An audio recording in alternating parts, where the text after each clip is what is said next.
Hi అండి. Welcome back to my channel. ఇవాళ special ఏందంటే వడల పులుసనమాట. వడలు కూడా ఎలా చేయాలా అనేది నేను చూపిస్తాను. ఇది మసాలా వడ అనమాట. మా నెల్లూరు ఫేమస్ అనమాట మసాలా వడ. చాలా బాగుంటుంది. మసాలా వడల పులుసు, మసాలా వడలు కానీ కూడా బాగుంటాయి. పులిహోర కాంబినేషన్లో మసాలా వడ చాలా బాగుంటుంది. ఇలా మనము పచ్చిశనగపప్పుని ముందుగా నానబెట్టేసుకోవాలండి. నానబెట్టుకున్న తర్వాత ధనియాలు, పట్ట, లవంగ, అల్లం ముక్క, తెల్లగడ్డలు ఇవి కూడా తెల్లగడ్డ లాస్ట్లో వేసుకోవాలన్నమాట. ఇలా గ్రైండ్ చేసుకోవాలా పొడిని బాగా చేసుకొని తర్వాత ఫైనల్గా మనం ఏంటంటే తెల్లగడ్డలు కూడా వేసేసి బాగా కచ్చాపచ్చాగా బాగా గ్రైండ్ చేసేసుకోవాలన్నమాట. తర్వాత కరివేపాకు, ఆనియన్స్ ఇవి 2 కూడా వేసుకోవాలి. కరివేపాకు ఏంటంటే చిన్న చిన్న ముక్కలుగా ఇలా నేను చూపించిన విధంగా కన్సిస్టెన్సీ ఇలా ఉండేలాగా చూసుకోవాలన్నమాట. పప్పును కూడా రుబ్బేసుకొని ఇట్లా వేసేసుకోవాలా. మనము అట్లా కచ్చాపచ్చాగా పప్పుగా కొంచెం తగులుతూ ఉంటే చాలా క్రిస్పీగా బాగొస్తాయి అన్నమాట. ఇలా ఆనియన్స్ వేసేసుకొని మనము బాగా కలుపుకోవాలండి. పచ్చిమిర్చి కూడా వేయండి. ఉప్పు, కొంచెం సోడా వేసుకోవాలి. ఎందుకంటే వీటికి సోడా వేస్తేనే కొంచెం ఉబ్బుతాయన్నమాట. కొంచెం అంటే కొంచెం వేసుకుంటే చాలు. ఇంకా ఆయిల్ హీట్ అయ్యాక మనము చూడండి నేను చూపించిన విధంగా మధ్యలో కొంచెం ఉబ్బెత్తుగా ఉండాలన్నమాట.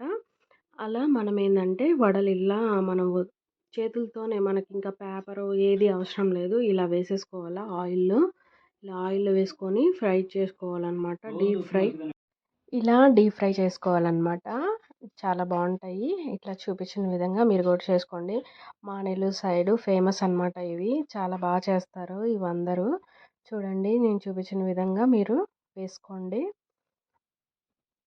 ఫస్ట్ టైం నా ఛానల్ చూస్తున్నట్టయితే ఖచ్చితంగా సబ్స్క్రైబ్ చేసుకోండి. Subscribe my channel.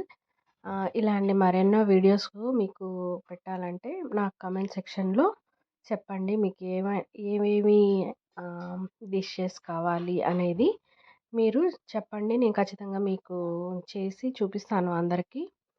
ఇలా వడల్ని మనం ఏంటంటే మసాలా వడల్ని ఇలా కాల్చుకోవాలన్నమాట.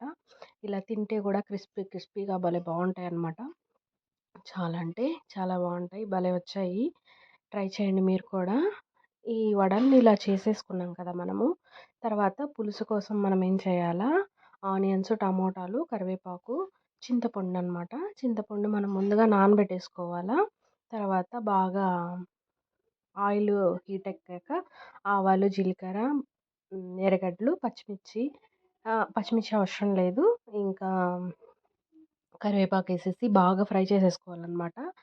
అంతా బాగా ఫ్రై చేసుకున్న తర్వాత టమోటాలు కూడా వేసేసి మనం చింతపండు గుజ్జుని ముందుగా మనం ఏంటంటే బాగా మనము కలుపుకొని దాన్ని వడకట్టుకొని పక్కన పెట్టుకోవాలన్నమాట. దీన్ని బాగా పోసుకోవాలి. తర్వాత ఉప్పు, పసుపు, కారం ఇవన్నీ వేసేయాలన్నమాట. చూసుకుంటా బాగా ఉడకనివ్వాలండి పులుసుని. అప్పుడే మంచి టేస్ట్ బాగా వస్తుందన్నమాట. ఎప్పుడైతే పులుసు దగ్గర పడుతుందో అప్పుడే మనం ఏంటంటే వడలు నెయ్యాలన్నమాట. చూడండి నేను చూపించిన విధంగా ఇట్లా వేసేసుకోండి.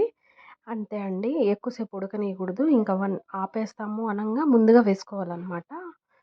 తర్వాత వేసేసిన తర్వాత ఇంకా మనము మంట పెట్టకూడదు. ఇంకా ఆపేయాలా. ఇంతే అండి.